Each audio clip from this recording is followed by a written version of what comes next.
Hello दोस्तों, आपका स्वागत है हमारे चैनल चैंपियन जैद पर। मैं हूं आपका दोस्त मोहम्मद जैद। और दोस्तों आज हम लोग शुरू करने जा रहे हैं फिजिक्स में नया chapter, that is superposition of wave. तो वेव का हम लोगों ने थोड़ा बहुत आइडिया वगैरह ले लिया है सिंपल हार्मोनिक मोशन में।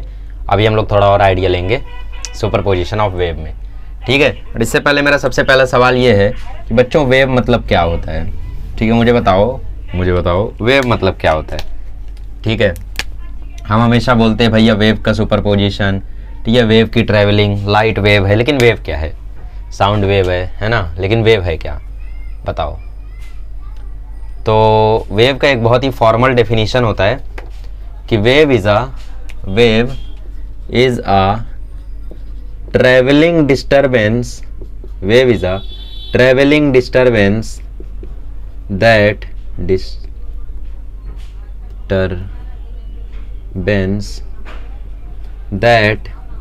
transports energy from one point to another, ठीक है। मतलब बेसिकली वेव क्या है? वेव एक ट्रैवलिंग डिस्टर्बेंस है जो कि एनर्जी ट्रांसपोर्ट करता है एक पॉइंट से दूसरे पॉइंट तक। कुछ नहीं समझा। बेसिकली समझ लो आपके पास ये रस्सी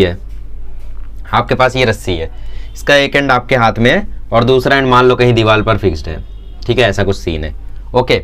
अब तुमने क्या किया, इस रस्सी को थोड़ा सा डिस्टर्ब किया, थोड़ा सा टच किया, ठीक है। मान लो इस रस्सी को तुमने ऐसे किया, तो जब तुमने इस रस्सी को ऐसे किया, ठीक है, डिस्टर्ब किया इस रस्सी को, तो इस डिस्टर्बेंस के कारण इस रस्सी में कुछ मूवमेंट होगा, क्योंकि आपने इस रस्सी पे ऐसा मूवमेंट किया, तो इस मूवमेंट के कारण इस रस्सी में ऐसा एक वेव बन जाएगी, ठीक है। क्योंकि आपने इसमें छोटा सा डिस्टर्बेंस दिया, तो उस डिस्टर्बेंस के कारण इस रस्सी में एक वेव बन जाएगी। तो basically wave is a travelling disturbance. Wave क्या है? ट्रैवलिंग डिस्टर्बेंस है। एक छोटी सी डिस्टर्बेंस जो हम एक जगह पे क्रिएट करते हैं, वही डिस्टर्बेंस ट्रैवल करती जाती है, ठीक है। वो डिस्टर्बेंस यहाँ पहुंची, फिर यहाँ पहुंची। वो डिस्टर्बेंस क्या ऐसा ट्रैवल करते रहती है, ठीक है। और वो क्या करती है? एनर्जी को ट्रांसपोर्ट करती है। जैसे आप जानते होंगे कि जब हम लोग वेव की बात करते हैं तो वेव में ट्रांसपोर्टेशन ऑफ पार्टिकल नहीं होता। बेसिकली एक पार्टिकल एक जगह से दूसरी जगह नहीं जाता। क्या जाती है उसमें? एनर्जी जाती है एक जगह से दूसरी जगह, ठीक है। जैसे हम लोग वेव को ऐसा स्विंग करें, ठीक है, तो उसमें एनर्जी जाती है। जैसे एनर्जी यहाँ आती है, एनर्जी यहाँ है, एनर्जी यहाँ है, ठीक है। तो ऐसा एनर्जी ट्रांसफर होता है इसमें। तो वेव क्या होता है? एक ट्रैवलिंग डिस्टर्बेंस होती है जो कि एनर्जी को ट्रांसपोर्ट करती है एक पॉइंट से दूसरे पॉइंट तक। यहाँ से यहाँ तक मान लो इस केस में किया था, ठीक है। So that is what we call wave, okay. अब वेव देखो दो टाइप का होता है। हाँ मैं जानता हूँ कौन सा? ट्रांसवर्स और लॉन्जिट्यूड। वेव दो टाइप का होता है, एक होता है स्टेशनरी वेव और एक होता है प्रोग्रेसिव वेव, ठीक है। एक होता है स्टेशनरी वेव और एक होता है प्रोग्रेसिव वेव, ओके। अब जो तुम बोल रहे थे वो प्रोग्रेसिव वेव के दो टाइप हैं। प्रोग्रेसिव वेव के फर्दर दो टाइप्स हैं, एक है लॉन्जिट्यूडनल और एक है ट्रांसवर्स, ठीक है। लॉन्जिट्यूडनल और एक ट्रांसवर्स। तो आज आपको सारी ही चीजें क्लियर हो जाएंगी, टेंशन मत लो। स्टेशनरी वेव्स को हम लोग बाद में समझेंगे, क्योंकि पूरा चैप्टर ही स्टेशनरी वेव्स पर है। सुपरपोजिशन ऑफ वेव पूरा का पूरा किस पे लिखा हुआ है? स्टेशनरी वेव्स पर ही लिखा हुआ है। प्रोग्रेसिव वेव के फिलहाल कुछ पॉइंट्स हैं, उनको हम लोग डिस्कस कर लेते हैं, क्योंकि प्रोग्रेसिव वेव के बारे में हमें पढ़ना नहीं है ना। प्रोग्रेसिव वेव की प्रॉपर्टीज देख लेते हैं, टाइप्स देख लेते हैं, इनकी टाइप्स देख लेते हैं, और फिर उसके बाद हम देखेंगे रिफ्लेक्शन ऑफ वेव। और रिफ्लेक्शन के बाद ही, वही रिफ्लेक्शन से ही उठकर पॉइंट शुरू हो जाएगा स्टेशनरी वेव्स का, ठीक है, ओके। तो हम लोग शुरू करते हैं प्रोग्रेसिव वेव से। वेव का डेफिनेशन समझ में आ गया? चलो आगे बढ़ते हैं, प्रोग्रेसिव वेव देखते हैं सबसे पहले। चलिए अभी हम लोग देखते हैं प्रोग्रेसिव वेव्स के बारे में, ठीक है। प्रोग्रेसिव वेव्स का मतलब क्या होता है? प्रोग्रेसिव वेव्स मतलब ट्रेवलिंग वेव्स, ठीक है। प्रोग्रेसिव वेव्स कौन सी वेव्स होती हैं? ट्रेवलिंग वेव्स होती हैं।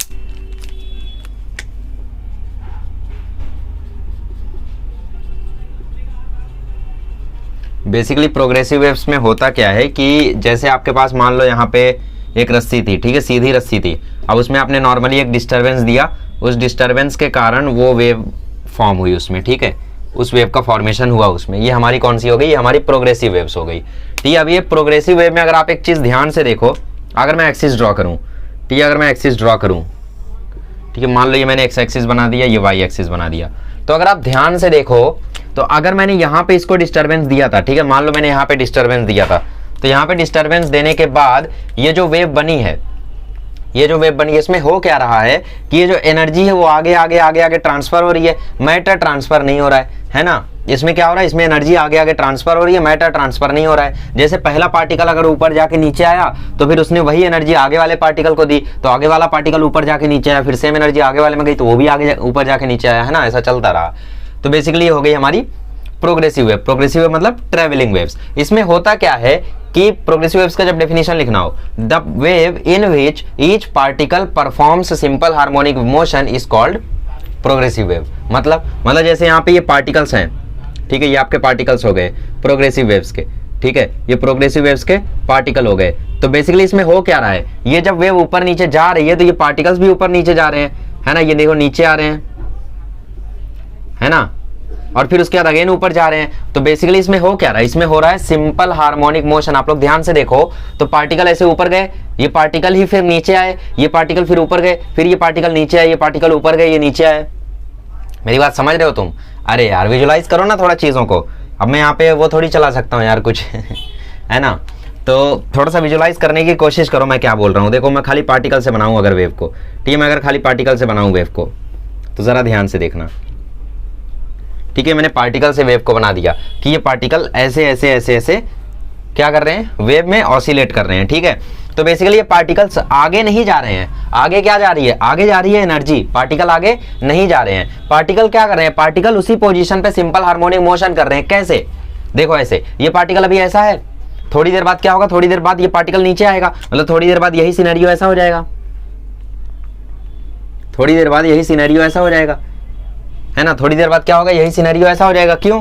क्योंकि जैसे मैंने इस वेव को ऐसा किया, ठीक है, जब मैंने इस वेव को ऐसा किया तो पहले वेव ऐसे बनी होगी, विजुलाइज करो, ऐसे बनी होगी। उसके बाद क्या हुआ होगा, उसके बाद ये जो ऊपर की तरफ गई थी वो नीचे आई होगी। तो जब ऊपर वाली वेव ऐसा नीचे आई होगी तो बेसिकली उसके पार्टिकल्स ना नीचे आए होंगे, जैसे ये पार्टिकल्स है तो ये पार्टिकल्स नीचे आए होंगे ना। तो बेसिकली ये पार्टिकल्स क्या करते हैं इसमें, ये पार्टिकल्स इसमें परफॉर्म करते हैं सिंपल हार्मोनिक मोशन, ठीक है, पार्टिकल्स क्या परफॉर्म करते हैं इसमें, सिंपल हार्मोनिक मोशन, ठीक है। तो बेसिकली फिर वही ऑसिलेशन वाला कंसेप्ट लग जाता है कि भाई यहाँ होती है मीन पोजीशन, ये हो गई हर एक पार्टिकल की एक्सट्रीम पोजीशन। तो ये पार्टिकल्स की जो वेलोसिटी होती है वो एक्सट्रीम पोजीशन पे 0 होती है और मीन पोजीशन पे मैक्सिमम होती है, एक्सेलरेशन मीन पोजीशन पे 0 होता है ना। ऐसा मतलब बहुत सारी कंसेप्ट जो है वो यहाँ पे लग जाते हैं ना।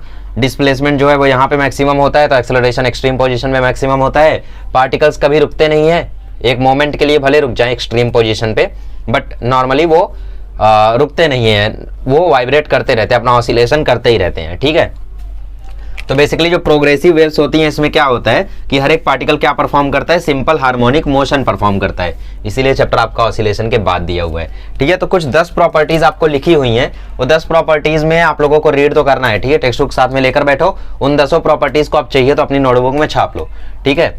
तो अब 10 प्रॉपर्टीज को एक एक करके मैं आपको समझा देता हूं। जैसे पहले प्रॉपर्टी में क्या लिखा हुआ है कि प्रोग्रेसिव वेव में जो पार्टिकल होते हैं वो मेन पोजीशन के around simple harmonic motion perform करते हैं। तो ऑब्वियसली यहाँ पे आप लोग देख सकते हो जैसे ये पार्टिकल्स है तो ये सिंपल हार्मोनिक मोशन यहीं पर परफॉर्म करते हैं और इनके सिंपल हार्मोनिक मोशन के कारण ये वेव्स ऐसे ऐसे ऐसे ऐसे जनरेट होती है।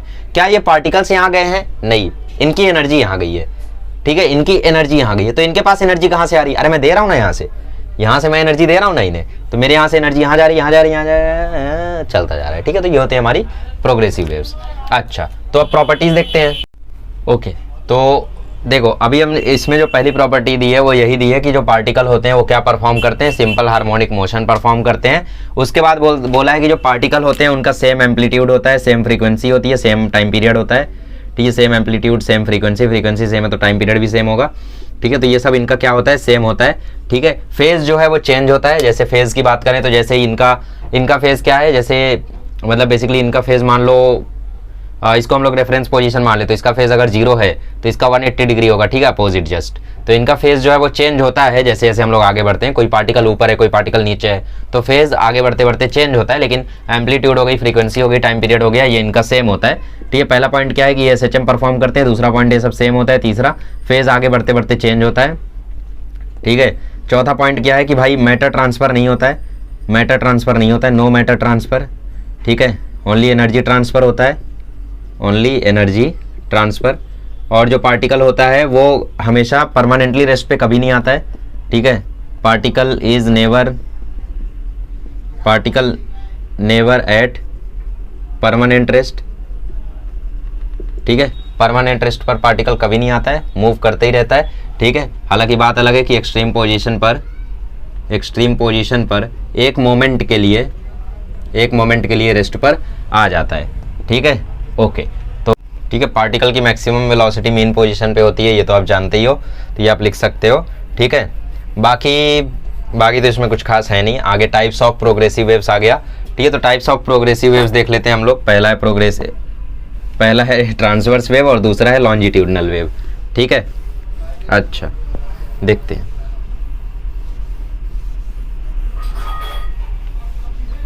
तो प्रोग्रेसिव वेव्स में हमारा दो टाइप है। पहला है ट्रांसवर्स वेव और दूसरा है लॉन्जिट्यूडनल वेव्स, ठीक है। बेसिकली प्रोग्रेसिव वेव्स में क्या होता है कि वेव के प्रोपगेशन के डायरेक्शन के परपेंडिकुलर पार्टिकल्स ऑसिलेट करते हैं। ट्रांसवर्स वेव में क्या होता है कि जो पार्टिकल्स होते हैं वो वेव प्रोपगेशन के डायरेक्शन के परपेंडिकुलर वाइब्रेट करते हैं, ठीक है। पार्टिकल्स परपेंडिकुलर होते हैं वेव प्रोपगेशन के डायरेक्शन के। इसको कैसे समझ सकते हैं, मान लो ये आपका एक्सिस है और यहाँ पे जो वेव है वो इस प्रकार से है, तो बेसिकली वेव का डायरेक्शन क्या है, आगे। वेव कहाँ जा रही है, आगे, ठीक है। और इसमें पार्टिकल्स कहाँ ऑसिलेट कर रहे हैं, कहाँ वाइब्रेट कर रहे हैं, यहाँ पर।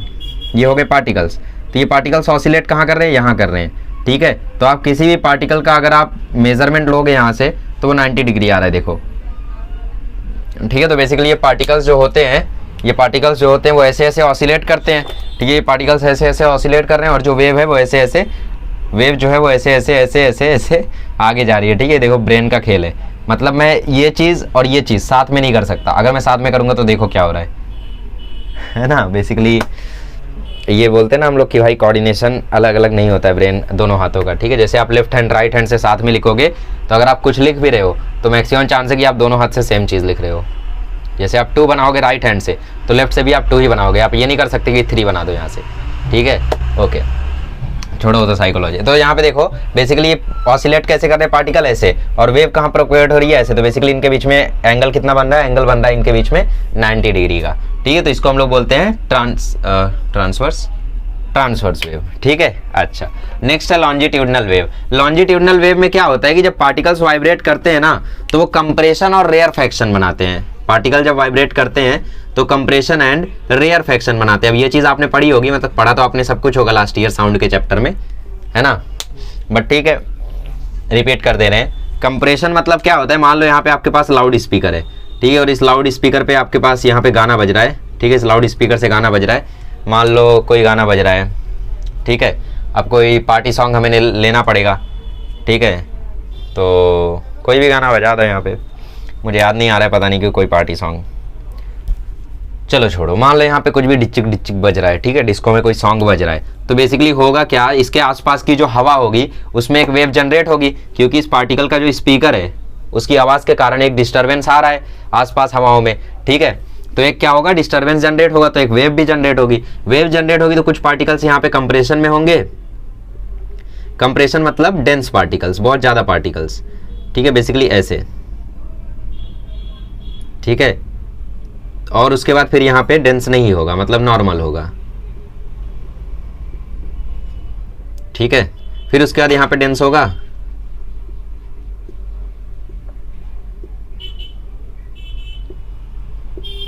फिर उसके बाद यहाँ पे नॉर्मल होगा, ठीक है।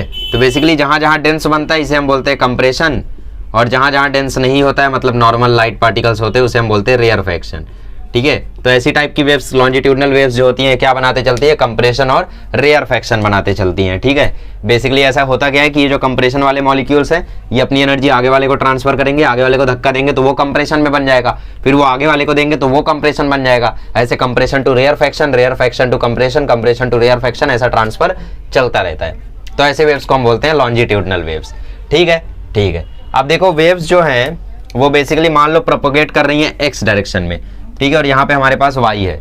तो बेसिकली जो प्रोपोगेशन है वेव्स का, ठीक है, वो अगर हम मान ले कि भाई वो एक ग्राफ पे हो रहा है, मान ले थोड़ी देर के लिए, क्योंकि बेसिकली ये वेव तो है नहीं, ये ग्राफ है ना।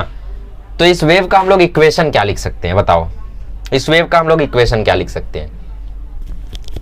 अब देखो हमें इतना तो पता है कि भाई वेव जो है वो कुछ वेलोसिटी से यहाँ पे ट्रेवल कर रही है एक्स में।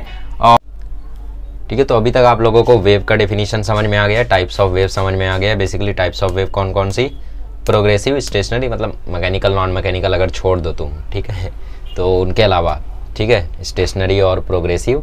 स्टेशनरी का हम लोग बाद में चर्चा करेंगे, आज के लेक्चर पूरा का पूरा हम लोग डिवोट करेंगे स्टेशनरी वेव्स को, नहीं प्रोग्रेसिव वेव्स को।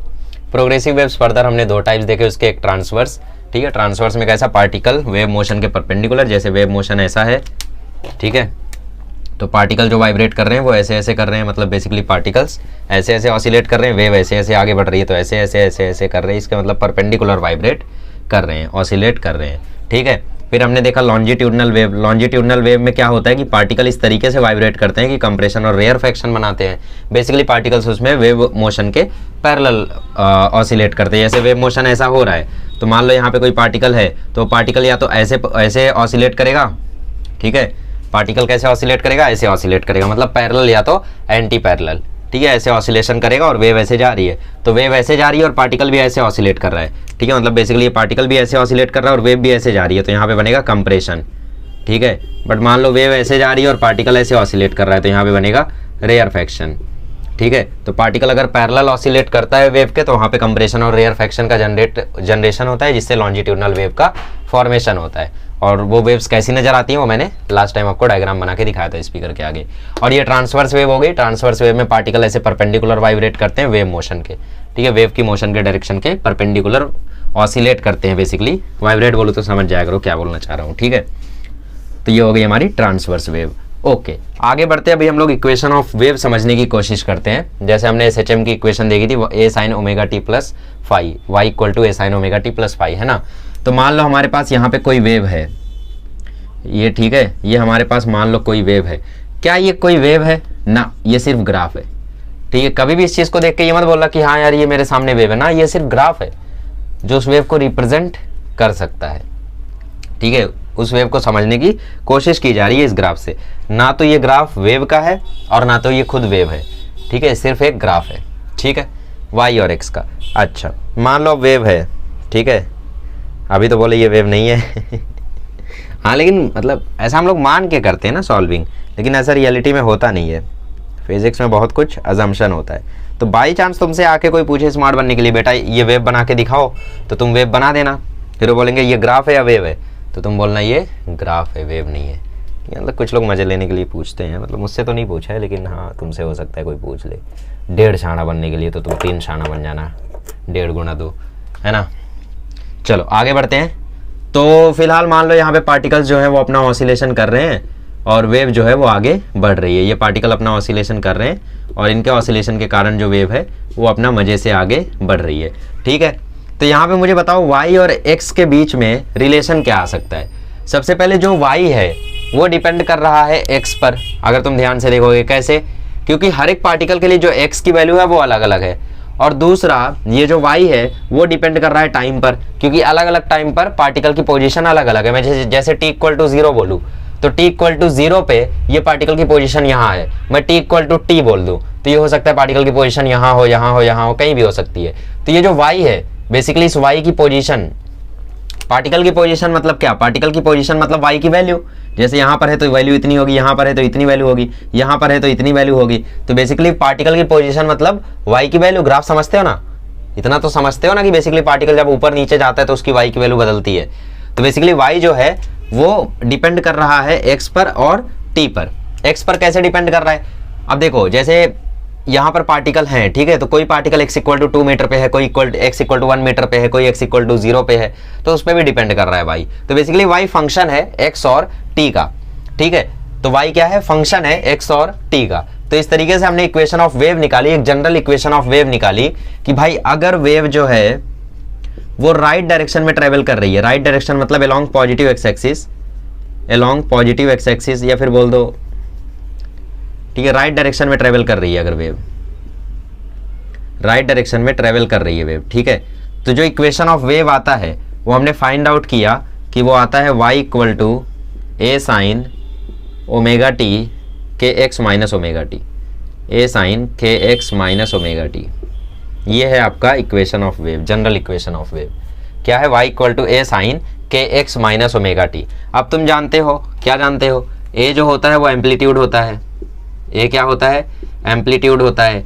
x क्या होता है? डिस्प्लेसमेंट होता है, ठीक है। y भी बेसिकली डिस्प्लेसमेंट ही है। t क्या है? यहाँ पे टाइम है, ठीक है, टाइम पीरियड नहीं है, टाइम है। ओमेगा क्या है? एंगुलर फ्रीक्वेंसी है, एंगुलर फ्रीक्वेंसी है। Omega is equals to relation होता है 2πf या तो 2π/t। इसमें से सबसे फेमस रिलेशन है omega t is equals to 2π, ठीक है, omega t is equals to 2π। Okay, अच्छा के यहाँ पे एक नया नंबर है और इस नंबर को हम बोलते हैं वेव नंबर।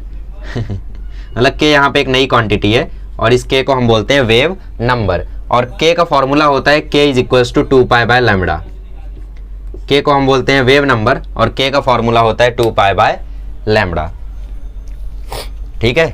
तो y equal to A sine के एक्स माइनस ओमेगा टी, ये हो गई हमारी वेव की इक्वेशन। और के है यहाँ पे वेव नंबर जिसका फॉर्मूला है 2π/λ। एक्स हो गया छोटा सा डिस्प्लेसमेंट कोई भी, ठीक है। ओमेगा हो गया एंगुलर फ्रीक्वेंसी और टी हो गया यहाँ पे टाइम, ए हो गया एम्पलीट्यूड।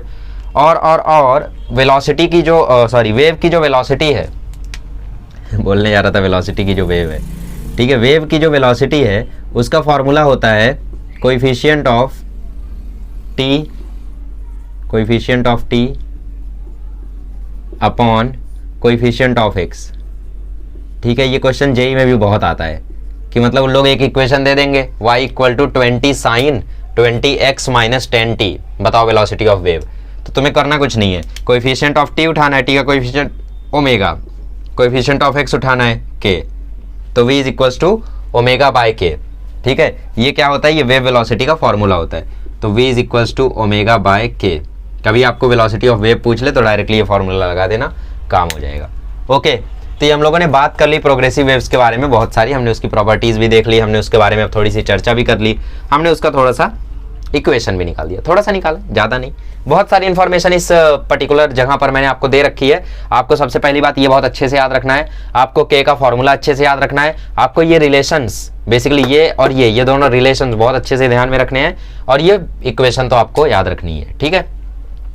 अब एक और बात, मान लो जो वेव है अभी कहाँ ट्रेवल कर रही थी? यहाँ ट्रेवल कर रही थी। ये जो वेव थी ये यहाँ ट्रेवल कर रही थी, ठीक है। मान लो मैंने यहाँ से इसको थोड़ा सा डिस्टर्बेंस दे दिया, यहाँ से डिस्टर्बेंस दे दूंगा तो ये वेव पीछे की तरफ ट्रेवल करने लगेगी। तो जब ये वेव लेफ्ट डायरेक्शन में ट्रेवल करेगी तो जो इक्वेशन है वो थोड़ा सा चेंज हो जाता है।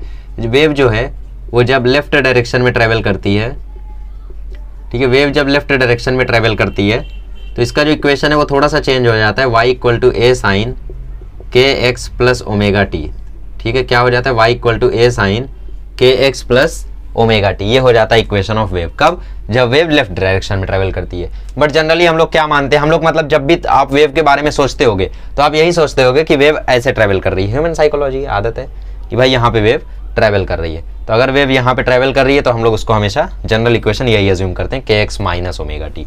बट बाई चांस कभी आपके सामने आ गया भाई फोटो बना के वेव इस तरफ ट्रेवल कर रही है और क्वेश्चन में पूछ लिया which is the correct wave equation, तो देख लेना, ठीक है। तो इस तरीके से आप लोग इसको देख सकते हो। तो यहाँ पे जितना कुछ लिखा हुआ है अच्छे से छापो और कुछ चीज़ों को बॉक्स में डालो, ठीक है। जैसे मैंने कुछ चीज़ों को बॉक्स में नहीं डाला है, इस चीज़ को भी बॉक्स में डालना चाहिए, ठीक है। ये फॉर्मूला इसको भी अच्छे से बॉक्स में डालो। हमेशा आप coefficient of T upon coefficient of x याद रखोगे, वरना कैसा आदत पड़ जाता है ओमेगा बाय के, ओमेगा बाय के, ओमेगा बाय के। तो हमेशा कैसा ओमेगा आरएचएस में होता है, मतलब यहाँ पे होता है राइट हैंड साइड और के जो है वो लेफ्ट हैंड साइड होता है। तो आदत पड़ने के कारण कभी ओमेगा टी माइनस के एक्स लिख के आ जाता है या ओमेगा टी प्लस के एक्स लिख के आ जाता है, तो लोग 10/20 की जगह 20/10 कर देते हैं, ठीक है। तो आप लोग फॉर्मूला ऐसे याद रखोगे, मानोगे ना मेरी बात। चलो आगे बढ़ते हैं। अच्छा, एक और चीज़ देखो रह गई थी जो बहुत ही ज़्यादा इंपॉर्टेंट है कि वेलोसिटी और लैम्बडा के बीच में भी एक रिलेशन होता है, v is equals to n lambda. ये चीज़ वैसे सबको याद रहती है बट ठीक है यार, एक ही जगह पे लिख रहे हो तो सब कुछ एक ही जगह पे लिख लो, ज़्यादा बेहतर होगा, ठीक है। तो v equal to n lambda भी एक रिलेशन है, ओके। तो इस चीज़ को भी लिख लो। आइए अभी हम लोग पढ़ते हैं रिफ्लेक्शन ऑफ वेव। चलिए अभी हम लोग देखते हैं रिफ्लेक्शन ऑफ वेव, ठीक है। तो रिफ्लेक्शन ऑफ वेव में 2-3 केसेस हैं, बस वही है, ठीक है। तो जैसा कि आप लोग जानते हो प्रोग्रेसिव वेव ट्रेवलिंग वेव होती है। तो प्रोग्रेसिव वेव जो है वो मान लो अभी किसी मीडियम से गुजर रही है, ठीक है। तो अलग अलग मीडियम से उसको क्या फ़र्क पड़ेगा, ठीक है, वो हम लोगों को यहाँ पे देखना है। तो सबसे पहला केस यहाँ पे दिखाया गया है एक फिक्स्ड एंड का, ठीक है। मान लो यहाँ पे कोई एक रिजिड वॉल है, ठीक है। मान लो यहाँ पे एक रिजिड बॉल है, जैसे यहाँ पे इन्होंने क्या माना है इसको, reflection of a wave pulse sent as a rare to denser medium, ठीक है। इन्होंने इसको एक डेंसर मीडियम माना है, तो मैं मान लेता हूँ वो डेंसर मीडियम मान लो बॉल है, ठीक है। और यहाँ से मैं क्या कर रहा हूँ, यहाँ से मैं अपनी प्रोग्रेसिव वेव को छोड़ रहा हूँ, ठीक है। तो यहाँ से मेरी प्रोग्रेसिव वेव ऐसी थी, ऐसे गई, ठीक है। यहाँ से मेरी प्रोग्रेसिव वेव जो थी वो ऐसे गई, ठीक है। तो अब मेरी प्रोग्रेसिव वेव जब ऐसे गई तो यहाँ से टकराने के बाद जब वापस आएगी तो वापस आते समय ये ऐसी हो जाएगी, ठीक है।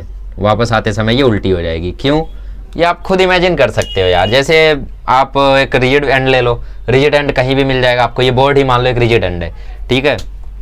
और मेरे पास मान लो यहाँ पे ये कपड़ा है, और कुछ तो मेरे को दिखा नहीं यहाँ पे, इस कपड़े को मैं थोड़ा सा रोल कर लेता हूँ वेव बनाने के लिए, ठीक है। अब मैं क्या करता हूँ, अब मैं यहाँ पे ये एक रिजिड एंड है, ठीक है, यहाँ से मैं ऐसा करता हूँ, तो मैंने ऐसा किया, ठीक है, मैंने ऐसा किया, लेकिन लौटते समय ये कपड़ा जो है ये ऐसा हो गया, ठीक है। मैंने ऐसा किया, लेकिन इस पर टकराने के बाद जो ये कपड़ा था ये अपोजिट डायरेक्शन में बेंड हो गया, ठीक है। तो बेसिकली ये जब वेव ऐसे जाती है तो लौटते समय उल्टी हो जाती है। कब, जब डेंसर मीडियम से टकराती है वेव, ठीक है। पहला केस कौन सा है, डेंसर मीडियम का है। कोई रिजिड सपोर्ट भी हो सकता है, फिक्स्ड एंड भी हो सकता है, डेंसर मीडियम यहाँ पे माना है इन्होंने, तो हम भी डेंसर मीडियम मान लेते हैं भाई, ये कोई डेंसर मीडियम ए भी है, ठीक है। कोई डेंसर मीडियम है, डेंसर मीडियम मतलब जैसे डायमंड वगैरह सब डेंसर मीडियम है, ठीक है। यहाँ से वेव टकराई तो उल्टी होके वापस आएगी। चेंज क्या क्या होगा, चेंज कुछ नहीं होगा, दो चीज़ चेंज होगी, एक एम्पलीट्यूड एक डायरेक्शन। एम्पलीट्यूड में भी सिर्फ साइन चेंज होगी, ठीक है। अगर जाने वाली वेव की equation y equal to A sine omega T के एक्स माइनस ओमेगा टी थी, तो आने वाली वेव की equation y is equals to minus A sine के एक्स प्लस ओमेगा टी होगी, ठीक है। प्लस ओमेगा टी क्यों, क्योंकि अब इसका डायरेक्शन इस तरफ हो गया। माइनस ए क्यों, क्योंकि ये पलट गया, अब तो एम्पलीट्यूड नेगेटिव आएगा ना, पहले ऊपर की तरफ था तो एम्पलीट्यूड पॉजिटिव था। तो बेसिकली ये इक्वेशन ये था और अभी ये इक्वेशन ये है, ठीक है। तो ये हो गया हमारा reflection of a wave from a denser medium. Okay, कुछ चेंज आया क्या ना। अच्छा, अब ये मान लो मेरा y1 है और ये मेरा मान लो y2 है, और मैं तुमसे बोलूँ कि भाई मुझे इसका एक रिजल्टेंट डिस्प्लेसमेंट बताओ वेव का, ठीक है। मैं मतलब तुमसे पूछूँ y r resultant displacement of this wave, तो तुम उसको डिफाइन करोगे y1 प्लस y2 से, और जो ये तुमने यूज किया yr निकालने के लिए vector y1 plus vector y2, इसी को हम बोलते हैं सुपरपोजिशन प्रिंसिपल। तो बेसिकली दो वेव्स का जो जब सुपरपोजिशन होता है तो उस केस में जो वेव फॉर्म होती है वो एक स्टेशनरी वेव होती है, ठीक है। और इसीलिए इस चैप्टर का नाम है सुपरपोजिशन ऑफ वेव्स। तो बेसिकली दो ट्रेवलिंग वेव्स के सुपरपोजिशन से हम एक स्टैंडिंग वेव बना के उसकी स्टडी कर सकते हैं, स्टेशनरी वेव या स्टैंडिंग वेव बना के उसकी स्टडी कर सकते हैं, इसीलिए इसका नाम है सुपरपोजिशन ऑफ वेव। आप समझा इसका नाम, ठीक है। तो बेसिकली इतना ध्यान में रख लो, बाकी तो कुछ खास है नहीं, है ना। चलो दूसरा केस लेते हैं। मान लो आपके पास यहाँ पे एक रिजिड एंड है और रिजिड एंड में आपने यहाँ पे एक अंगूठी लगा रखी है, ठीक है। यहाँ से आपने भेजा अपने वेव को, ठीक है, अपनी वेव को आपने यहाँ से यहाँ भेजा, ओके। अब क्या होगा, मान लो आपने यहाँ पे अंगूठी रखा रखी है, तो अंगूठी क्या हो गई, एक रेयर मीडियम हो गई, है ना। अंगूठी तो एक रेयर मीडियम है, हल्की फुल्की मीडियम है, तो रेयर बोलेंगे उसे, डेंसर मतलब डेंस, समझ रहे हो नाम से। तो बेसिकली जब आप वेव से ऐसा करोगे, ठीक है, आप जब रस्सी को ऐसा करोगे तो ये रस्सी कैसा, रस्सी ऐसा करके ऐसा ऐसा जाएगी। अब रिंग बहुत हल्की चीज़ है, तो रिंग को उठा के पटकेगी रस्सी, ठीक है, उठा के पटकेगी और वापस वैसे ही लौट के आ जाएगी। तो बेसिकली जब रिंग के पास वेव जाएगी तो इसमें कोई चेंज नहीं आएगा, सिर्फ इसका डायरेक्शन अपोजिट हो जाएगा, सिर्फ डायरेक्शन अपोजिट होगा और कुछ नहीं। डायरेक्शन अपोजिट मतलब वेव ऐसे ही आएगी लौट के, ठीक है। वेव ऐसे का ऐसे ही आएगी लौट के। आप बोल रहे हो एम्पलीट्यूड कम हो गया, नहीं, वो मेरी ड्राइंग कम हो गई है, ठीक है, मेरी ड्राइंग में थोड़ी कमी रह गई है, बाकी सब कुछ सेम है। तो बेसिकली जब यहाँ पे एक अंगूठी लगा के आप रखोगे और उसमें वेव को ऐसा झटका मारोगे तो वेव ऐसे जाएगी। आप इसके एक्सपेरिमेंट, इसके शॉर्ट्स आप यूट्यूब पे बहुत सारे देख सकते हो, मैं लगाऊंगा कॉपीराइट इश्यूज हो जाएंगे, वरना लगा देता, ठीक है। तो बेसिकली जैसे आप ऐसा करते हो, ठीक है, तो बेसिकली ये ऐसे जाएगा, रिंग को उठा के पटकेगा, क्यों, क्योंकि ये रिंग तो रेयर मीडियम है, उसके सामने इस वेव की एनर्जी तो बहुत है, तो रिंग को उठा के पटकेगा और सेम टू सेम ऊपर से ही वापस आएगा।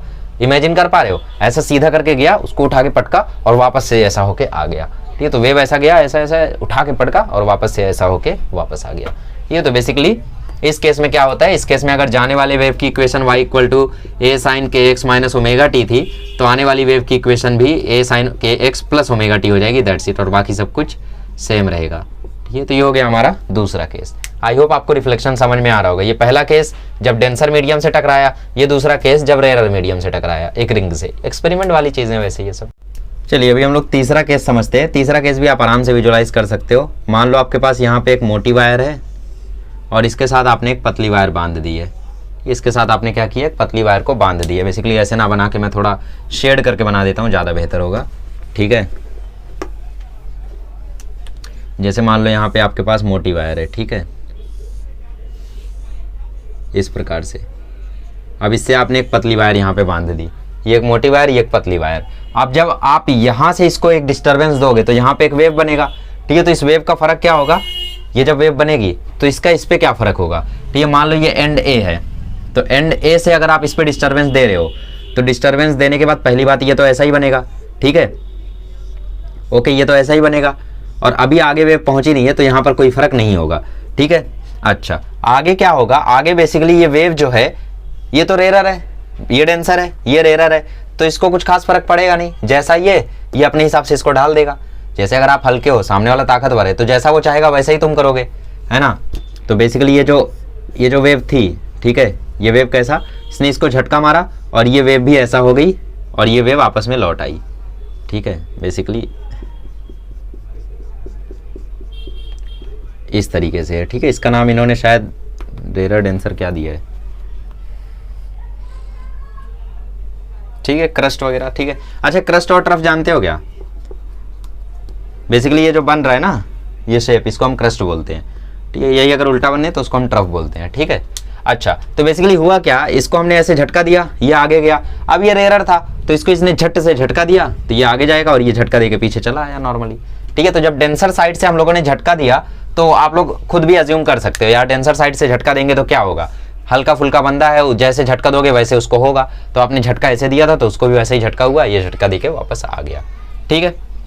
और इसी का ये मान लो ये ए केस था। अभी बी केस में हम क्या करते हैं, एंड बी से इसको झटका देते हैं। इसमें हमने एंड ए से झटका दिया था, अब की बार हम लोग बी एंड से झटका देते हैं, ठीक है।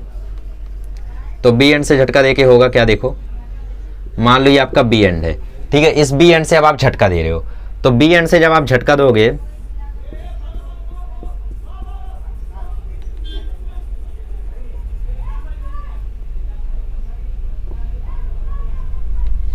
ठीक है, और ये क्या है, ये आपका एंड बी है। तो बी एंड से आपने झटका दिया तो यहाँ पे एक वेव बनी, एक क्रस्ट बना। अब ये क्रस्ट जब इसके पास जाएगा तो ये तो पहली बार डेंसर मीडियम है, तो ये फिनोमेना नंबर 1 हो जाएगा रिफ्लेक्शन में, जो सबसे पहले मैंने बताया था कि रेरर से डेंसर को झटका देने चला है तो ये खुद तो उल्टा हो जाएगा। तो ये खुद तो उल्टा हो गया, डेंसर वाले पे क्या फर्क पड़ेगा, अब ये डेंस तो है बट उतना भी डेंस नहीं है, तो थोड़ा तो फर्क पड़ेगा, ठीक है। तो छोटा सा क्रस्ट यहाँ भी बनेगा बट कोई खास नहीं, ये छोटा सा क्रस्ट यहाँ पे भी बन जाएगा लेकिन कुछ खास नहीं, ओके। तो ये हो गया हमारा रिफ्लेक्शन ऑफ वेव।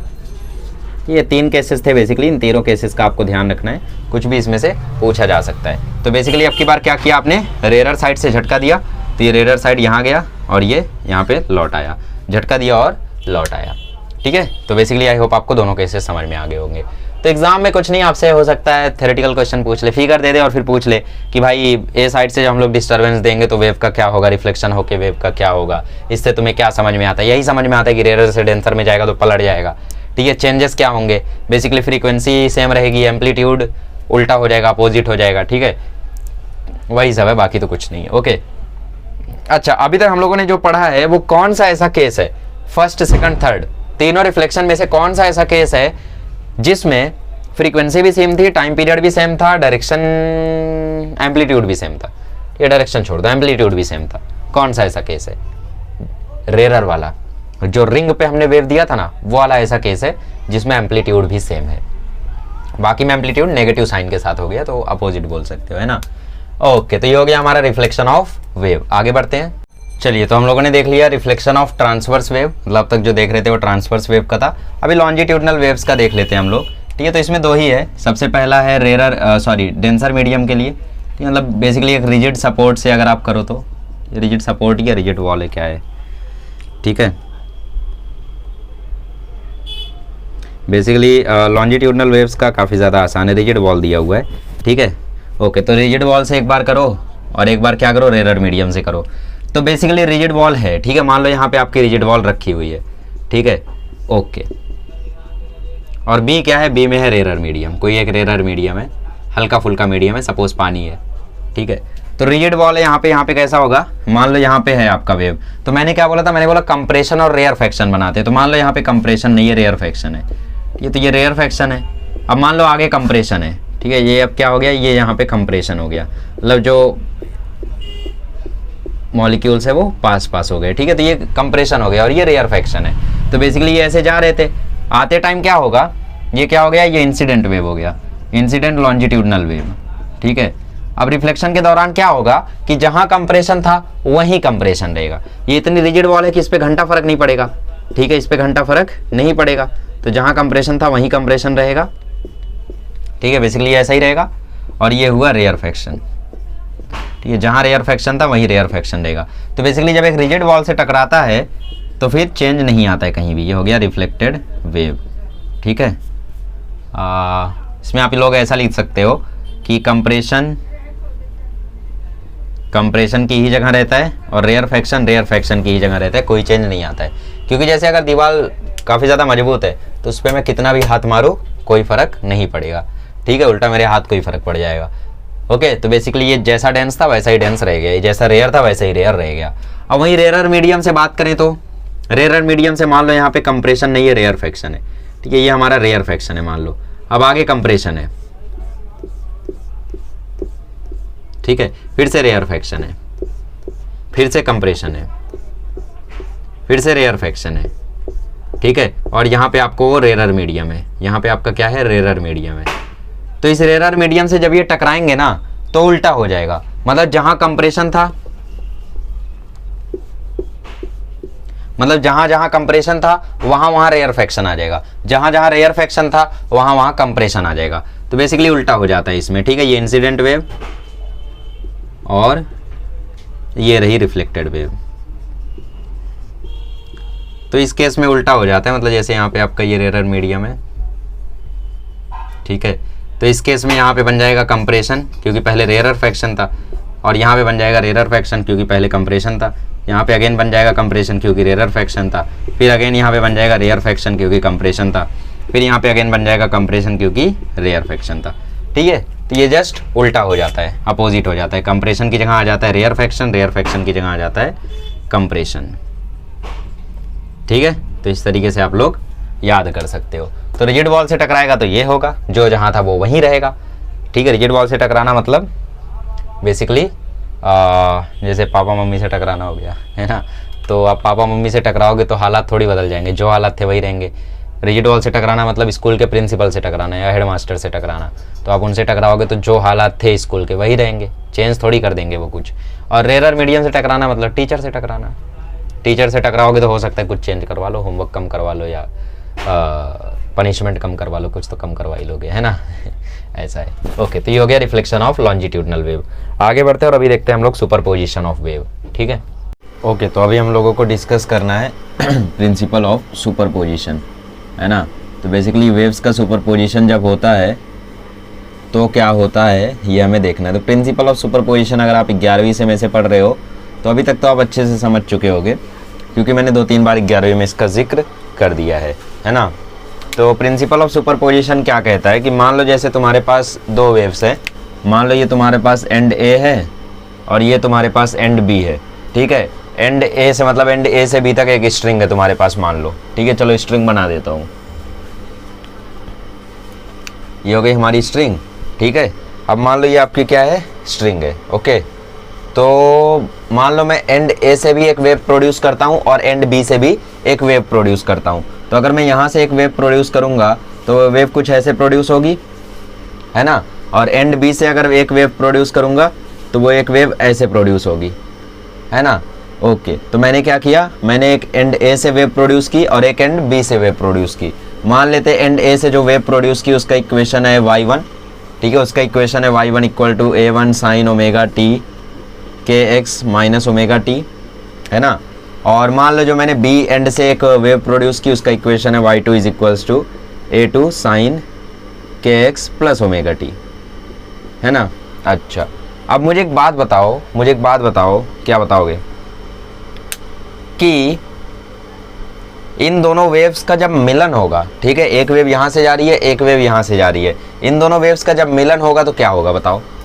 एक वेव यहाँ से जा रही है, एक वेव यहाँ से जा रही है, जब ये दोनों मिलेंगे ना, सो एट द कॉमन पॉइंट, ये वाला पॉइंट यहाँ पर, जब ये वेव भी यहाँ होगी और ये वेव भी यहाँ होगी तो यहाँ पे एक रिजल्टेंट बनेगा, ठीक है। और ये बी समझ गए। बेसिकली जब ये इस तरफ जा रहा है और वो इस तरफ आ रहा है तो दोनों का जब मिलन होगा तो यहाँ पे एक रिजल्टेंट बनेगा वाई आर, ठीक है। और इस वाई आर को हम लोग लिख सकते हैं vector sum of y1 and y2, ठीक है। And this is what we call as principle of superposition, ठीक है। Y are is equals to हम लिख सकते हैं vector y1 plus vector y2। Y r क्या, resultant of these two waves, ठीक है। रिजल्टेंट डिस्प्लेसमेंट आप बोल सकते हो, जैसे इसका डिस्प्लेसमेंट मान लो y1 है, इसका y2 है, तो रिजल्टेंट डिस्प्लेसमेंट हम लोग वाई आर को वेक्टर सम ऑफ बोथ लिख सकते हैं, ठीक है। अच्छा, इसके बाद क्या होगा, इसके बाद ये y2 वाला आगे चला जाएगा और ये y1 वाला b की तरफ चला जाएगा, मतलब ये सीन ऐसा हो जाएगा कुछ, ठीक है। कैसा हो जाएगा, ये हमारा हो गया y2 और ये हो गया हमारा y1 ठीक है। तो बेसिकली ये अपने अपने रास्ते पे चले गए। तो ये नॉर्मली आप अपने दिमाग से भी सोच सकते हो कि यार अगर एक वेव यहाँ से जा रही है और एक वेव यहाँ से आ रही है तो दोनों जहाँ पे मिलेंगे वहाँ पे एक बड़ी वेव बनेगी, क्रस्ट और क्रस्ट मिले तो एक बड़ा क्रस्ट बनेगा ऑब्वियसली, और बनने के बाद जो वेव उधर जा रही थी वो उधर चली जाएगी, जो इधर आ रही थी वो इधर चली जाएगी। तो बेसिकली यहाँ पे बना, ये उधर चली गई, ये इधर चली आई, दैट्स इट, ठीक है। ये प्रिंसिपल ऑफ सुपरपोजिशन क्या है ये, ठीक है, कि हम लोग रिजल्टेंट डिस्प्लेसमेंट को vector sum of both displacement की तरह दिखा सकते हैं, ठीक है। तो जैसे मैं आपसे एक दूसरा इसी में पूछ लूँ कि यार मान लो अब दूसरी कंडीशन में क्या है कि जो वेव है एक वो ऐसे आ रही है और दूसरी वेव ऐसे आ रही है, ठीक है। मान लो ये y1 है और मान लो ये y2 है, ठीक है। तो मुझे एक बात बताओ, अब की बार मैं वाई आर कैसा लिखूंगा, ठीक है। अच्छा चलो ठीक है, मान लो ये केस है, ठीक है, ये यहाँ जा रहा है और ये यहाँ आ रहा है, तो कॉमन पॉइंट पर क्या होगा, कॉमन पॉइंट पर बेसिकली एक स्ट्रेट लाइन बन जाएगी। क्यों, क्योंकि जो y1 जा रहा था उसने y2 को काट दिया और जो y2 आ रहा था उसने y1 को काट दिया, तो दोनों ने एक दूसरे को कैंसल आउट कर दिया। तो बेसिकली ये कुछ नहीं बचा यहाँ पे, ठीक है, वॉइड बन गया, एक कुछ नहीं बचा है। बेसिकली ये हम लोग डॉटेड लाइन इसीलिए दिखाते हैं कि भाई यहाँ पे इन दोनों का ऐसा मिलन हुआ, ठीक है, ये ऐसा गया, ये ऐसा गया, ऐसा मिलन हुआ दोनों का, लेकिन इन दोनों ने काट दिया एक दूसरे को, ठीक है। तो बेसिकली एक स्ट्रेट लाइन बन गई। आगे क्या होगा, अब आगे वही है, y2 यहाँ आ जाएगा और y1 यहाँ आ जाएगा, तो ये आ गया y1 और ये आ गया y2, ठीक है। तो इसका जब हम लोग रिजल्टेंट वेक्टर सम लिखेंगे तो कैसे लिखेंगे, y1 plus minus of y2। अच्छा, माइनस ऑफ y2 हम क्यों लिख रहे हैं, क्योंकि अपोजिट है, वो उल्टा है बेसिकली, है ना, इसीलिए हम लोग नेगेटिव में लिख रहे हैं। ओके, तो ये हमारी कुछ कुछ बातें हो गई, आई होप आप लोगों को समझ में आया होगा। यही है प्रिंसिपल ऑफ सुपरपोजिशन, जो टेक्स्ट बुक में बहुत सारे डायग्राम्स देख के समझाया हुआ है, इसमें कुछ भी आपको एग्जाम में आने वाला नहीं है, ठीक है। बेसिकली आपको स्टेशनरी वेव को समझने के लिए ये दिया गया है। तो फिलहाल आपको इतना तो समझ में आया कि भाई y1 equal to a1 sine kx minus omega T और y2 equal to a2 sine kx plus omega T, ऐसा हमारा इक्वेशन है, ठीक है।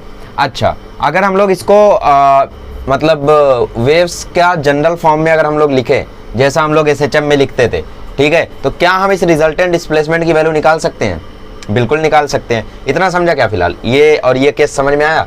चलो फिर आगे बढ़ते हैं और मैं वो बताता हूँ आपको। चलिए अभी हम लोग देखते हैं रिजल्टेंट एम्पलीट्यूड हम लोग कैसे फाइंड आउट कर सकते हैं, ठीक है। तो रिजल्टेंट एम्पलीट्यूड हमें निकालना है, तो हम लोग मान लेते हैं कि भाई जो दोनों वेव्स हैं उनके बीच में जो फेज डिफरेंस है वो फाई का है, ठीक है। जो दोनों वेव्स चल रही हैं उनके बीच में जो फेज डिफरेंस है वो फाई का है, और हम लोग बात कर रहे हैं एट x बराबर 0 पे, ठीक है। ये तो x बराबर 0 पे बात हो रहा है, तो y equal to a sine kx plus omega T, उसमें x वाला टर्म जो kx वाला जो टर्म है वो गायब हो जाएगा, क्योंकि x बराबर 0 पे बात हो रही है, ठीक है। और किसी एक में हम फेज डिफरेंस फाई का दे देंगे, दूसरे में नहीं देंगे, ठीक है। तो y1 equal to a1 sine omega T हम लोग लिख देते हैं, ठीक है, और दूसरे को y2 equal to a2 sine omega T plus phi लिख देते हैं, ठीक है। तो बेसिकली अब इसमें जो एंगल में डिफरेंस था वो फाई का आ गया यहाँ पे, और फाई की वैल्यू कुछ ऐसी आ जाएगी कि चीज़ें सिंप्लीफाई हो जाएंगी, ठीक है। मतलब बेसिकली हम लोग क्या करते हैं, हम y1 को मान लेते हैं कि भाई यहाँ पे रेफरेंस है, तो इसको हमने यहाँ पे फेज डिफरेंस कुछ नहीं माना। अब दोनों के बीच में फेज डिफरेंस फाई का है, फेज डिफरेंस मतलब क्या, एंगल डिफरेंस, है ना। तो या तो मैं यहाँ पे माइनस फाई अज्यूम कर लूँ और यहाँ पे प्लस 2 फाई अज्यूम कर लूँ, ना नहीं जमेगा। ये मतलब बेसिकली हमें कुछ ऐसा ही अज्यूम करना था कि भाई सब्ट्रैक्ट करने में फाई आए। तो यहाँ पे देखो ओमेगा टी प्लस फाई में से जब मैं ओमेगा टी माइनस कर रहा हूँ, मतलब दोनों का एंगल में सब्ट्रैक्ट कर रहा हूँ, तो ओमेगा टी कट रहा है, फाई आ रहा है। और ये मत सोचना कि फाई नेगेटिव आ गया, फाई पॉजिटिव, फाई कुछ भी हो सकता है, ठीक है, फाई कुछ भी हो सकता है। तो बेसिकली अगर एंगल में कोई नेगेटिव वैल्यू रहेगी तो उसे फाई क्या करेगा, कवर कर देगा, ओके। तो सबसे आसान अजम्पशन यही है, ठीक है, कि भाई ओमेगा टी प्लस फाई मान लो, और x बराबर 0 के कारण kx वाला टर्म गायब भी हो गया, क्योंकि हम लोग डिस्प्लेसमेंट 0 पे चर्चा कर रहे हैं वेव्स के बारे में, ठीक है। तो हमारा प्रिंसिपल ऑफ सुपरपोजिशन क्या कहता है कि जो y रिजल्टेंट है वो क्या होगा, y1 प्लस y2 के इक्वल होगा। ठीक है, y रिजल्टेंट मान लो वो किसके इक्वल होगा, y1 प्लस y2 के इक्वल होगा। ठीक है, अच्छा तो y1 y2 की वैल्यूज हमें पता है, क्या है y1 का value a1 sine omega T और y2 की वैल्यू क्या है a2 sine omega T plus phi. ठीक है, अच्छा तो ये हो गया a1 sine omega T plus, अब देखो यहाँ पे साइन a प्लस बी का फॉर्मूला लग जाएगा। ठीक है, तो a2 को मैं बाहर कर लेता हूँ फिलहाल। Sine omega T plus phi में साइन a प्लस बी का फॉर्मूला लगेगा, तो साइन a प्लस बी का फॉर्मूला है sine a cos B plus cos a sine B. तो ये फॉर्मूला लग जाएगा sine omega T plus sine omega T cos phi plus cos omega T sine phi. Okay, ये हमारा formula लग गया यहाँ पे। अब अभी हम लोग क्या करेंगे, ब्रैकेट को ओपन करते हैं और देखते हैं अगर कुछ होता है तो। ठीक है, तो a1 साइन ओमेगा टी, ठीक है a1 sine omega T plus a2 sine omega T cos phi, ठीक है, plus a2 cos omega T sine phi. ठीक है, अच्छा अब ज़रा मुझे एक बात बताओ, मुझे बताओ अगर मैं यहाँ से साइन ओमेगा टी कॉमन लेता हूँ, अगर मैं यहाँ से साइन ओमेगा टी कॉमन लेता हूँ तो हाँ हो जाएगा। ठीक है, मैं क्या करता हूँ यहाँ से साइन ओमेगा टी कॉमन लेता हूँ। साइन ओमेगा टी जैसे ही मैं कॉमन लूँगा तो अंदर बचेगा a1 plus a2 cos phi. ठीक है, और प्लस यहाँ पे बच जाएगा a2 cos omega T sine phi. ठीक है, cos omega T sine phi. Okay, अब देखो यहाँ से मुझे क्या करना है, यहाँ से मुझे फाई वाली टर्म को एलिमिनेट करना है। ठीक है, यहाँ से मुझे फाई को अब गायब करना है, तो मैं क्या करूँगा a1 plus a2 cos phi को a कॉस फाई मान लूँगा और a2 साइन फाई को a साइन फाई मान लूँगा, मतलब बेसिकली फाई की जगह नया टर्म मान लूँगा। ठीक है, क्योंकि मुझे फाई को यहाँ पे एलिमिनेट करना है, तो ये चीज़ आप लोग याद रखना। तो हम लोग यहाँ पे कंसीडर कर रहे हैं, क्या कर रहे हैं, कंसीडर कर रहे हैं, क्या कंसीडर कर रहे हैं, a1 plus a2 cos phi को मैंने मान लिया a कॉस थीटा मान लो। ठीक है, और a2 साइन फाई को a साइन थीटा मान लो। ठीक है, ठीक है, इतना तो हम लोग अज्यूम कर ही सकते हैं। ओके, तो अब क्या करो, यहाँ पे जैसा अज्यूम किया वैसा लिख दो। तो a1 plus a2 cos phi की जगह लिख दो a कॉस थीटा। ठीक है, इसकी जगह क्या लिख दो, a कॉस थीटा लिख दो। ओके, तो ये हो गया साइन ओमेगा टी के बगल में a cos theta plus a2 sine phi की जगह लिख दो a साइन थीटा और कॉस ओमेगा टी। a ले लो कॉमन, a लोगे कॉमन तो अंदर बचेगा sine omega T cos theta plus cos omega T sine theta. अब आप जानते ही हो क्या करना है, क्या करना है, sine a cos B plus cos a sine b वाला फॉर्मूला लग गया। तो फॉर्मूला क्या होता है, साइन ए प्लस बी, तो साइन के अंदर आ जाएगा ओमेगा टी प्लस थीटा। तो बेसिकली जो रिजल्टेंट वेव का इक्वेशन है वो क्या आ गया, a sine omega T plus theta. ठीक है, ये क्या हो गया, हमारा रिजल्टेंट डिस्प्लेसमेंट का इक्वेशन हो गया, मतलब बेसिकली रिजल्टेंट वेव इक्वेशन हो गया। Y are is equals to A sine omega T plus theta. कब, जब बेसिकली दो वेव्स हों। ठीक है, दो वेव्स हों। अब उन दो वेव्स का डायरेक्शन सेम भी हो सकता है, अलग भी हो सकता है।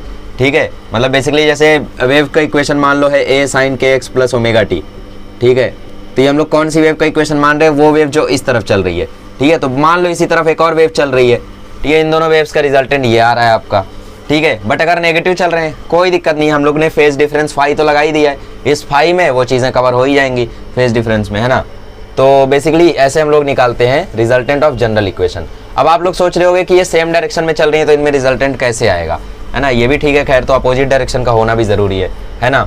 तो Y R equal to A sine omega T plus theta, ऐसे हम लोग निकालते हैं रिजल्टेंट वेव इक्वेशन। बट हमें ये तो नहीं चाहिए, हमें क्या चाहिए, हमें चाहिए फुल रिस्पेक्ट, मतलब हमें चाहिए रिजल्टेंट एम्पलीट्यूड, है ना। हमें क्या चाहिए, हमें चाहिए रिजल्टेंट एम्पलीट्यूड। तो हम अब देखो, तो रिजल्टेंट एम्पलीट्यूड निकालने के लिए क्या करोगे, ये क्या है तुम्हारा, ये है तुम्हारा इक्वेशन 1 और ये है तुम्हारा इक्वेशन 2। ठीक है, तो इक्वेशन 1 और 2 में तुम स्क्वायरिंग एंड एडिंग कर दो। क्या करो, स्क्वायरिंग देन एडिंग कर दो, स्क्वायरिंग देन एडिंग 1 and 2। पहले स्क्वायरिंग कर दो, स्क्वायरिंग करोगे तो हो जाएगा a square cos square theta is equals to a1 plus a2 cos phi में स्क्वायरिंग कर दोगे। ठीक है, अच्छा करके दिखा देता हूँ, चलो A1 मैं सोच रहा था थोड़ा आपको शॉर्टकट में करा दूं, लेकिन ठीक है, मुझे पता है आप नाजुक हो। तो a प्लस बी का होल स्क्वायर हो गया, तो a स्क्वायर मतलब a1 का स्क्वायर प्लस 2ab मतलब 2a1 a2 cos phi plus b square मतलब a2 square cos square phi, ठीक है। और ये हो गया a square cos square theta. Clear इतना? अब 2 में स्क्वायरिंग कर दो, 2 में स्क्वायरिंग करोगे तो ये हो जाएगा a2 square sine square phi, और इधर हो जाएगा a square sine square theta, तो इधर हो गया a square sine square theta, और इधर हो जाएगा a2 square sine square phi, ठीक है। ये हो गया। तो हमें क्या करना था, हमें करना था स्क्वायरिंग देन एडिंग। हमने स्क्वायरिंग तो कर दिया, अब एडिंग करते हैं। तो एडिंग जब करेंगे तो ज़रा ध्यान से यहाँ पे समझ लो आप लोग, ठीक है, बिकॉज मुझे नहीं चाहिए कि यार तुम बाद में बोलो कि समझ में नहीं आया ये वो, मतलब छोड़ो। एडिंग करेंगे तो यहाँ पे एडिंग होगी पहले, तो a square cos square theta plus a square sine square theta हुआ, ठीक है। और इस साइड क्या हुआ, इस side a1 square plus 2a1 a2 cos phi, a1 square plus 2a1 a2 cos phi plus a2 square cos square phi plus a2 square sine square phi, ठीक है। अच्छा, अब ज़रा ध्यान से देखो, मैं यहाँ पे a स्क्वायर कॉमन लेता हूँ, मैं यहाँ पे a स्क्वायर ले रहा हूँ कॉमन, और मेरे a स्क्वायर कॉमन लेते ही अंदर बचेगा cos square theta plus sine square theta, जिसकी वैल्यू होती है 1। समझ में आया क्या? a स्क्वायर मैंने जैसे ही कॉमन लिया तो अंदर बचा cos square theta plus sine square theta, इतने में से, तो उसकी वैल्यू कितनी होती है 1, ठीक है। अब यहाँ में बचा a1 square plus 2a1 a2 cos phi. अब ध्यान से देखना, यहाँ से मैंने यहाँ से ठीक है, यहाँ से ये यहाँ और यहाँ से मैंने a2 स्क्वायर लिया कॉमन। a2 स्क्वायर जब मैं यहाँ से कॉमन लूँगा तो अंदर बचेगा cos square phi plus sine square phi, तो उसकी वैल्यू अगेन कितनी हो जाएगी 1। तो बेसिकली उसको लिखना ना लिखना बराबर ही है, ठीक है। तो इसके वजह से हमारा a स्क्वायर का फॉर्मूला आ गया कि भाई a square is equals to a1 square plus a2 square plus 2a1 a2 cos phi. तो ये आ गया हमारा रिजल्टेंट एम्पलीट्यूड का फॉर्मूला, ठीक है। कभी भी आपको दो वेव दे दे और दोनों वेव का आपको एम्पलीट्यूड दे दे, फिर पूछे what is the amplitude of the resultant wave due to these two waves, तो आपको ये फॉर्मूला लगा देना है। फाई क्या है, फेज डिफरेंस है, वो आपको दे देगा क्वेश्चन में, बाकी आपको ये फॉर्मूले से निकाल लेना है, ठीक है। क्लियर हो गया कैसे किया हम लोगों ने? सबसे पहले हम लोगों ने दोनों वेव का इक्वेशन लिया x बराबर 0 पे, तो वो इक्वेशन कुछ ऐसा आया, फिर हमने दोनों को ऐड किया, यहाँ पे फॉर्मूला लगा के ओपन अप किया तो इतना मिला। अब इतने में से हम लोगों ने कुछ चीज़ों को एक साथ लिया। कैसे साथ में लिया कि जो फाई वाला एलिमेंट है वो एलिमिनेट हो जाए, ऐसा लिया हमने, ठीक है। तो इसकी वजह से हमने यहाँ पे साइन ओमेगा टी कॉमन लिया तो अंदर फाई आ गया, यहाँ से हमने a2 कॉस ओमेगा टी बाहर लिया तो साइन फाई अंदर आ गया। अब हमने क्या किया, फाई वाले टर्म को a कॉस थीटा से a साइन थीटा से रिप्लेस कर दिया, ठीक है। रिप्लेस करने के बाद क्या हुआ, हमें रिजल्टेंट वेव का इक्वेशन मिल गया। उसके बाद हमने स्क्वायरिंग देन एडिंग कर दिया 1 और 2 में, तो ये 1 में स्क्वायरिंग किया तो ये आया, 2 में स्क्वायरिंग किया तो ये आया, तो हमने इनको एडिंग कर दिया, तो a स्क्वायर बाहर आ गया, ठीक है। ये आया a स्क्वायर, यहाँ पे a1 स्क्वायर, यहाँ पे a2 स्क्वायर और ये 2a1 a2, ठीक है। बाकी जब a स्क्वायर कॉमन लिया तो इसकी वैल्यू 1 हो गई, यहाँ से a2 स्क्वायर जब कॉमन लिया तो cos square phi plus sine square phi 1 हो गया, और इसकी वजह से हमें रिजल्टेंट एम्पलीट्यूड का आंसर मिल गया, जो कि है a square is equals to a1 square plus a2 square plus 2a1 a2 cos phi. तो इसको अच्छे से नोट कर लो, ठीक है। इसका नोट्स बहुत ही ज़्यादा अच्छे से बनाओ आप लोग, वरना आपको चीज़ें समझ में कम आएंगी, ठीक है। बेसिकली बहुत ही ज़्यादा ज़रूरी है ये आपके लिए, ओके। अच्छा, अब यहाँ पे देखो कुछ केसेस होते हैं। केसेस कौन कौन से, मतलब जैसे cos फाई कभी 0 हो गया तो, cos फाई कभी -1 हो गया तो, cos फाई कभी +1 हो गया तो, ठीक है। इसके बेसिस पे हमारे कुछ केसेस यहाँ पे डिनोटेड हैं, ओके। सो मैं जस्ट यहाँ पे आपको केसेस करा देता हूँ, ओके। तो रफ कर दूँ इसको, चलो रफ कर देता हूँ, पक्का ना। चलो, तो रिजल्टेंट एम्पलीट्यूड का हमें इक्वेशन मिल चुका है, a square is equals to a1 square plus a2 square plus 2a1 a2 cos phi, ठीक है। a1 square plus a2 square plus 2a1 a2 cos phi, ये बिल्कुल आपका वेक्टर के रिजल्टेंट की तरह है, ठीक है, कि a square is equals to a1 square plus a2 square plus 2a1 a2 cos phi, ठीक है। अब हम लोग क्या करेंगे, कुछ स्पेशल केसेस ले लेंगे। तो मान लेते हैं केस 1 में हम क्या करेंगे, cos फाई को हम ले लेंगे 0, ठीक है। मतलब फाई कितना हो जाएगा इसमें 90 डिग्री या फिर π/2, ठीक है। हम क्या करेंगे इसमें केस 1 में cos फाई को 0 ले लेंगे तो फाई क्या हो जाएगा यहाँ पे 90 डिग्री, ठीक है। तो cos फाई जैसे ही 0 होगा तुरंत a स्क्वायर आ जाएगा आपका a1 square plus A2 square के इक्वल, मतलब A इज इक्वल्स टू आ जाएगा root A1 square plus A2 square, मतलब बेसिकली ये पाइथागोरस थ्योरम वाला सीन हो गया। ठीक है, अच्छा ओके। तो रिजल्टेंट एम्पलीट्यूड ऐसे निकालोगे। अब केस 2 ले लो। ठीक है, केस 2 में हम क्या करेंगे, केस 2 में हम लोग इस इक्वेशन की मैक्सिमम पॉसिबल वैल्यू निकालने की कोशिश करेंगे, जो कि आएगी cos फाई के +1 होने पर।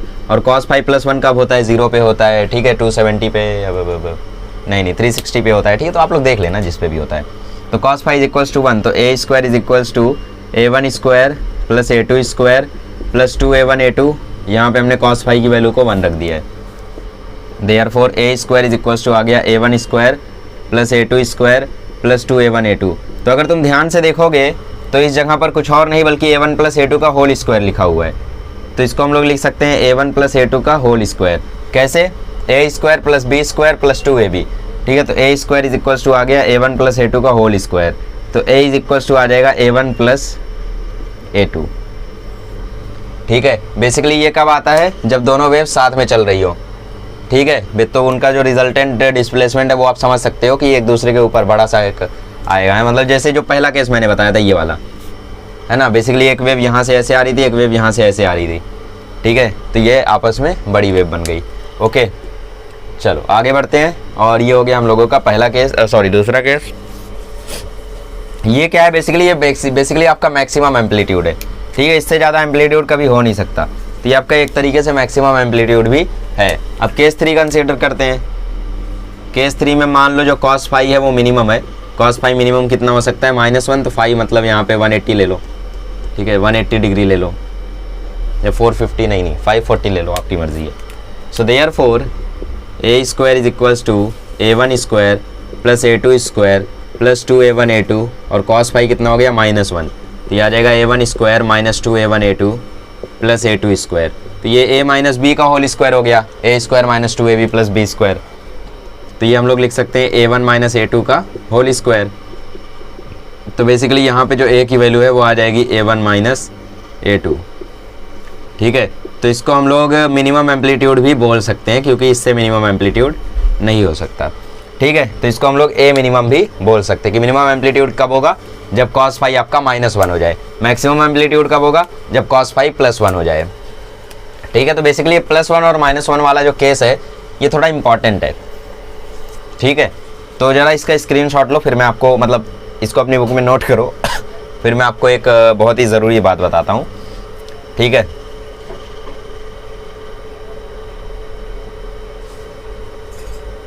कर लिया नोट। देखो, अब हम बात करेंगे इंटेंसिटी की। ठीक है, इंटेंसिटी वैसे वेव ऑप्टिक्स में मैं एक बार और बताऊंगा एम्पलीट्यूड से लेके इंटेंसिटी के बारे में, बट ठीक है यहाँ पे भी थोड़ी चर्चा कर लेते हैं। इंटेंसिटी जो होती है ना, वो amplitude intensity of wave, basically wave की जो इंटेंसिटी होती है वो एम्पलीट्यूड के स्क्वायर के प्रोपोर्शनल होती है। ठीक है, intensity of wave is directly proportional to amplitude का स्क्वायर। तो इसके वजह से अगर मेरा I is equals to I1 plus I2 है, ठीक है, तो मैं इसको कैसे लिख सकता हूँ बताओ। I जो है वो एम्पलीट्यूड के स्क्वायर के प्रोपोर्शनल है। ठीक है, तो मैक्सिमम इंटेंसिटी कब होगी, जब A मैक्स मैक्सिमम हो जाए। बेसिकली हमें I मैक्स और I मिनिमम निकालना है। ठीक है, इंटेंसिटी मैक्सिमम कब होगी, जब एम्पलीट्यूड मैक्सिमम हो जाए। तो एम्पलीट्यूड मैक्सिमम कब होता है, A1 प्लस A2 पे, लेकिन I जो है वो A स्क्वायर के प्रोपोर्शनल है, तो A1 प्लस A2 का स्क्वायर हमें लिखना पड़ेगा यहाँ पे। तो I मैक्सिमम की वैल्यू क्या आएगी, A1 प्लस A2 का स्क्वायर। ठीक है, और I मिनिमम की वैल्यू क्या हो सकती है, I मिनिमम की वैल्यू A1 माइनस A2 हो सकती है, लेकिन I जो होता है वो A स्क्वायर के प्रोपोर्शनल होता है, A के नहीं। तो A1 माइनस A2 का स्क्वायर आ जाएगा I मिनिमम की जगह पे। तो A1 माइनस A2 का स्क्वायर आ गया यहाँ पे। तो इसके ऊपर आपको क्वेश्चन कैसे पूछता है कि भाई जैसे दो लाइट्स के बीच का, दो लाइट्स के एम्पलीट्यूड का जो रेशियो है वो 4:3 है, तो तुम I max is to I minimum की वैल्यू बताओ। ठीक है, I max is to I minimum की वैल्यू बताओ। तो मैक्सिमम स्टूडेंट्स को क्या लगता है कि भाई ये एम्पलीट्यूड का रेशियो दिया हुआ है, मतलब मैं खुद ये गलती करके आया था, अब तुम्हें क्या ही बोलूँ। मतलब ये एम्पलीट्यूड का रेशियो दिया हुआ है 4:3, और I जो होता है वो एम्पलीट्यूड के स्क्वायर के प्रोपोर्शनल होता है, तो 4:3 का स्क्वायर कर दो, 16:9 हो गया। गलत है। ठीक है, इसका आंसर बेसिकली 16:9 नहीं होता है, इसका आंसर होता है 49:1। तो ये तो कोई सोच भी नहीं सकता, बिल्कुल। तो I max upon I minimum हम कैसे निकालते हैं, इसको याद कर लो चाहिए तो। I max upon I minimum का फॉर्मूला होता है A1 प्लस A2 का square upon A1 minus A2 का स्क्वायर। ठीक है, मतलब जितने तुक्के मार सकते हो आप। 4:3 का स्क्वायर किया तो 16:9 आया, उल्टा किया तो 9:16 आया, रूट लिया तो 2:√3 आया। ऐसा बहुत सारा आप सोच सकते हो। क्यूब किया तो 64:27 आया, लेकिन ऐसे नहीं सोच सकते, तो इसमें तुक्का मारना भी बहुत मुश्किल है। और ऑप्शन भी 16:9 देगा, 9:16 देगा, 3:5 देगा और 49:1 देगा। ठीक है, तो 16:9 और 9:16 बेसिकली ये एक स्मार्ट गेस की स्ट्रेटजी होती है कि दो टाइप के अगर सेम ऑप्शन दिख जाए तो उन्हीं दोनों में से एक करेक्ट होता है। तो वही स्मार्ट गेस वाली स्ट्रेटजी मैक्सिमम स्टूडेंट्स लगाते हैं, इसकी वजह से वो दो ऑप्शन देते हैं 16:9, 9:16, और स्टूडेंट श्योर हो जाता है अब तो है ही 16:9, मार देता है, गलत है जबकि। तो A1 प्लस A2 का स्क्वायर मतलब 4 प्लस 3 का स्क्वायर, और नीचे 4 माइनस 3 का स्क्वायर, 4 प्लस 3 7, 7 का स्क्वायर 49, यहाँ पे 1, 1 का स्क्वायर 1। तो इसकी वजह से आई मैक्स इस टू आई मिनिमम का जो रेशियो है वो 49:1 आता है। ठीक है, ठीक है। तो अभी थोड़ा सा आपको न्यूमेरिकल वगैरह बता देता हूँ। ये समझा ना आपको कि आई जो है वो ए स्क्वायर के डायरेक्टली प्रोपोर्शनल होता है। तो जैसे कि मैं को निकालना है आई मैक्सिमम, तो ये डायरेक्टली किसके प्रोपोर्शनल होगा? ए मैक्सिमम के स्क्वायर के। ठीक है, और ए मैक्सिमम क्या था हमारा? A1 प्लस A2, तो A1 प्लस A2 का स्क्वायर यहाँ पे लिख सकते हो। या फिर मुझे निकालना है आई मिनिमम, तो आई मिनिमम किसके प्रोपोर्शनल होगा? ए मिनिमम के होल स्क्वायर के। तो ए मिनिमम का आप लोग होल स्क्वायर यहाँ पे लिख सकते हो। ए मिनिमम क्या है? A1 माइनस A2, तो A1 माइनस A2 का होल स्क्वायर, इस तरीके से। ठीक है, बाकी जो कांस्टेंट आएगा वो तो कट जाएगा क्योंकि हम रेशियो ले रहे हैं क्वेश्चंस में, है ना। अच्छा चलिए, तो जैसे कि आपको पहला न्यूमेरिकल ऐसा दिया हुआ है, तो देखो कैसे सॉल्व करते हैं ऐसे न्यूमेरिकल्स को। पहले क्वेश्चन में आपको बोला है calculate phase difference at x बराबर 5 सेंटीमीटर और t बराबर 2 सेकंड, प्लस नहीं है वो t है। ठीक है, तो आपको इक्वेशन ये दे रखा है। तो मैंने बोला है आपको फेज डिफरेंस क्या होता है? इन एंगल्स का डिफरेंस। तो आपको करना क्या है? x बराबर 5 डाल देना है, t बराबर 2 डाल देना है, एंगल का डिफरेंस निकाल देना है। तो एट x बराबर 5 सेंटीमीटर एंड t बराबर 2 second, y1 is equals to आ जाएगा 4 साइन 20 इंटू 5 माइनस 30 इंटू 2। तो ये आ जाएगा आपका 4 साइन 25 ज़ा 100, 32 जा 60, तो ये आपका आ जाएगा 4 साइन 40। ठीक है, ये आपका आ गया y1। y2 में भी आप सेम काम करो, 4 साइन 25 इंटू 5 माइनस 40 इंटू 2, तो यहाँ पे आपका आ जाएगा 4 साइन 25 इंटू 5 आ जाएगा 125, 42 आ जाएगा 80, ये आ जाएगा 4 साइन 45। ठीक है, ये आ गया आपका y2। तो हमें क्या निकालना है? हमें निकालना है फेज डिफरेंस। तो फेज डिफरेंस क्या हो जाएगा? 45 माइनस 40, बेसिकली इन एंगल्स का डिफरेंस, और फेज डिफरेंस पॉजिटिव में लेने का। ठीक है, तो ये वैल्यू आ जाएगी आपकी 5 रेडियन। फेज डिफरेंस रेडियन में आएगा, तो हो गया 5 radian phase difference, that's it, खत्म। नेक्स्ट क्वेश्चन में आपको बोला है calculate I max and I minimum. ठीक है, तो आई मैक्स क्या होगा? आई मैक्स होगा A1 प्लस A2 का होल स्क्वायर। तो A1 कितना है जरा ध्यान से देखो, कंपेयर करके निकालो। A1 है 4, A2 भी 4, तो आई मैक्स होगा 4 प्लस 4 का स्क्वायर मतलब 8 का स्क्वायर मतलब 64। आई मिनिमम होगा A1 माइनस A2 का स्क्वायर, तो A1 A2 क्योंकि यहाँ पे सेम है तो 4 माइनस 4 का स्क्वायर मतलब ये हो जाएगा 0। तो मतलब समझ रहे हो, ये वो वाला केस है कि आई मैक्स कब होगा? जब जैसे एक वेव यहाँ से आ रही है और एक वेव यहाँ से आ रही है। ठीक है, तो बेसिकली आई मैक्स ऐसा हो जाएगा। आई मिनिमम क्यों हो रहा है? क्योंकि एम्पलीट्यूड सेम है और वेव उल्टा आ रही है। आई मिनिमम 0 क्यों हो रहा है? क्योंकि दोनों का एम्पलीट्यूड सेम है, तो जाने वाली वेव ऐसी है, आने वाली वेव नीचे से है। तो बेसिकली जहाँ पे लोग मिलेंगे तो दोनों का तो एम्पलीट्यूड सेम है, तो एक दूसरे को पूरी तरह काट पा रहे हैं, तो इसकी वजह से 0 हो रहा है मिनिमम इंटेंसिटी। और मैक्सिमम इंटेंसिटी तो 64 आ रहा है, वो तो ठीक है। ओके, तो ये हो गया आपका क्वेश्चन नंबर 1। सॉल्व एग्जाम्पल का था, बढ़िया क्वेश्चन था, ऐसे क्वेश्चन आ सकते हैं एग्जाम में। चलो क्वेश्चन नंबर 2 देखते हैं। क्वेश्चन नंबर 2 जैसे क्वेश्चन तो वैसे एग्जाम में नहीं आएंगे, बट कर लेते हैं। चलो, तो इस क्वेश्चन में क्या बोल रहा है? इस क्वेश्चन में बोल रहा है कि पार्टिकल मेन पोजीशन से एक्सट्रीम पोजीशन जाने में 4 मिलीसेकंड का टाइम ले रहा है। और बेसिकली यहाँ पे जो पोजीशन की डिस्टेंस है, ठीक है, जब एक पार्टिकल नीचे जा रहा है और दूसरा पार्टिकल ऊपर जा रहा है, मतलब एक क्रस्ट की जो डिस्टेंस है यहाँ पे लेंथ है वो 2 सेंटीमीटर है। एक ट्रफ की मान लो, तो वो कितनी है? वो 2 सेंटीमीटर है। तो तुम्हें कैलकुलेट करना है फ्रीक्वेंसी, वेवलेंथ और स्पीड। बहुत आसान है, देखो 4 मिलीसेकंड टाइम लग रहा है मेन पोजीशन से एक्सट्रीम पोजीशन जाने में। हम क्या करते हैं? टाइम पीरियड निकाल लेते हैं। टाइम पीरियड क्या होता है? एक ऑसिलेशन पूरा करना। एक ऑसिलेशन कब पूरा होगा? यहाँ से लेके जब यहाँ दोबारा आ जाएगा, यहाँ से लेके जब यहाँ दोबारा आ जाएगा तो एक ऑसिलेशन पूरा हो जाएगा। तो टाइम पीरियड इसका कितना आ जाएगा? क्योंकि ये कितना टाइम लग रहा है? 4 मिलीसेकंड। कितने डिस्टेंस ट्रेवल करने में? 1/4। ठीक है, 1/4 डिस्टेंस कवर करने में 4 मिलीसेकंड लग रहा है, तो पूरी डिस्टेंस कवर करने में 4 × 4 मिलीसेकंड लगेगा। 4 मिलीसेकंड मतलब 4 × 10⁻³ ये 4 मिलीसेकंड है, और ये 4 क्या है? Total distance. तो 4 4 ये 16 × 10⁻³ आ गया आपका टाइम पीरियड। तो फ्रीक्वेंसी क्या होती है 1 अपॉन टाइम पीरियड, तो ये आ गया 1 अपॉन 16 इंटू 10⁻³ 10�3 ऊपर हो गया और नीचे 16, तो ये हो गया 1000 और नीचे 16, डिवाइड करोगे तो 62.5 आ जाएगा फ्रीक्वेंसी। अब फ्रीक्वेंसी आ गई। अब वेवलेंथ कैसे निकालोगे? वेवलेंथ निकालने के लिए तुम्हें ग्राफ बी दिया हुआ है। ग्राफ बी में बोला है कि भाई दो पार्टिकल जो अपोजिट मोशन कर रहे हैं उनके बीच की डिस्टेंस है 2 सेंटीमीटर। वेवलेंथ क्या होती है? वेवलेंथ एक वेव की पूरी लेंथ, ठीक है, तो ये पूरी एक वेव होती है, तो इसकी पूरी लेंथ जो होती है इसी को हम क्या बोलते हैं? इसी को हम बोलते हैं वेवलेंथ। तो बेसिकली यहाँ से लेके यहाँ तक, यहाँ से लेके यहाँ तक, ये हो गई पूरी वेवलेंथ। तो ये आधा 2 सेंटीमीटर, तो पूरी वेवलेंथ कितनी हो गई? 4 सेंटीमीटर, तो लैम्डा आ गया 4 सेंटीमीटर। तो v इज इक्वल्स टू आ जाएगा n लैम्डा, फॉर्मूला है, तो n कितना है 62.5, लैम्डा है 4 सेंटीमीटर, तो 4 इंटू 10⁻², तो 62.5 4 सा कितना होता है 125 इंटू 2 250, और 250 में ये यहाँ आया, तो 2.5 मीटर पर सेकंड आ जाएगी इस वेव की स्पीड। बड़ी सस्ती वेव है यार, इतना धीरे चलती है। ओके, तो ये हो गई हमारी वेव की स्पीड, ठीक है। लैम्डा सेंटीमीटर में था तो मैंने मीटर में कन्वर्ट करने के लिए 10⁻² से मल्टीप्लाई किया, ठीक है।